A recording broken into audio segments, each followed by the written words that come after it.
But अगर मान लो किसी इक्विटी में डालना हो तो उसमें क्या रिसर्च करनी चाहिए कम से कम? बहुत सारे लोग होंगे जो देख रहे होंगे, मेरे आसपास भी कई लोग हैं जो दिन भर करते रहते हैं। रिसर्च किस किस चीज़ों पर बेस्ड होनी चाहिए?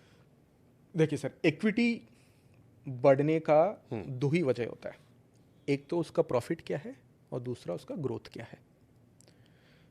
कुछ इन्वेस्टमेंट्स ऐसे होते हैं जो बहुत प्रॉफिटेबल कंपनी से, जैसे रिलायंस है। रिलायंस हर क्वार्टर $1 बिलियन बनाता है, राइट? तो एक साल में 4-5 बिलियन बनाता है।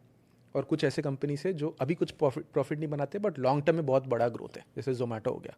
आई थिंक अभी ऑलमोस्ट बेयरली जीरो बनाता है। स्विगी हो गया, लॉस में ही है, बट इसमें ये एक्सपेक्टेशन है कि बहुत ज़्यादा ग्रो करेंगे, तो वो ग्रोथ में वो ग्रोथ की वजह से उनको वैल्यूएशन मिलता है।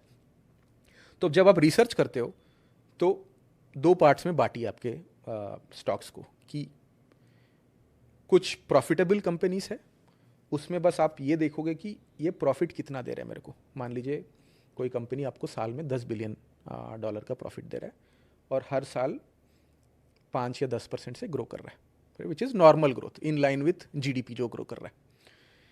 इसमें आप देखते हो कि ये जो कंपनी प्रॉफिट दे रहा है वर्सेस कंपनी का वैल्यूएशन क्या है, राइट? कोई कंपनी 10 बिलियन साल का कमाता है, उसका वैल्यू और इंडियन जीडीपी के साथ साथ ग्रो करता है, उसका वैल्यूएशन होना चाहिए 25 से 30 गुना ऑफ द प्रॉफिट।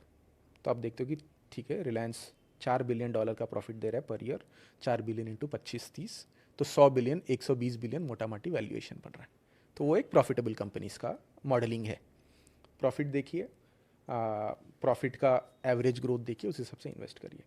दूसरा, जो हाई ग्रोथ कंपनी से स्विगी, जोमेटो, इसमें इन्वेस्ट करना थोड़ा और मुश्किल हो जाता है, बिकॉज आपको ये मॉडल करना है कि मेरा जो कंपनी आज 30-40% के हिसाब से ग्रो कर रहा है वो ऐसा कितने साल तक कंटिन्यू कर पाएगा। बिकॉज कोई भी कंपनी हो 100 साल तक तो 40% पे ग्रो नहीं कर सकता। इवेंचुअली उनको देश के जीडीपी के साथ जुड़ना ही है जब पेनिट्रेशन इनफ हो जाता है। तो ये जो 40% ग्रोथ है, ये कितने साल के लिए कर सकते हैं? वो 10 साल के लिए कर सकता है, 15 साल के लिए कर सकता है, 5 साल के लिए कर सकता है। पहले वो ग्रोथ एस्टिमेट करिए। अगर 40% 15 साल के लिए ग्रो करता है तो 15 साल बाद उसके क्या रेवेन्यूज होंगे वो आप एस्टिमेट करिए। रेवेन्यू पे क्या प्रॉफिट होना चाहिए वो एस्टिमेट करिए।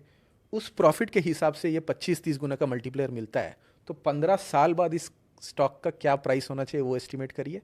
और 15 साल बाद इस स्टॉक का ये प्राइस है तो आज कितना होना चाहिए वो एस्टिमेट करिए, by looking at the discounted value. क्योंकि आप जब इन्वेस्ट कर रहे हो आपको 13-14% का रिटर्न तो चाहिए। 15 साल बाद ये वैल्यू होगा। 15 साल तक इस स्टॉक प्राइस को 15% ग्रो करना पड़ेगा, तो आज कितना होना चाहिए, वैसे देख के आप इन्वेस्ट करते हो। तो इस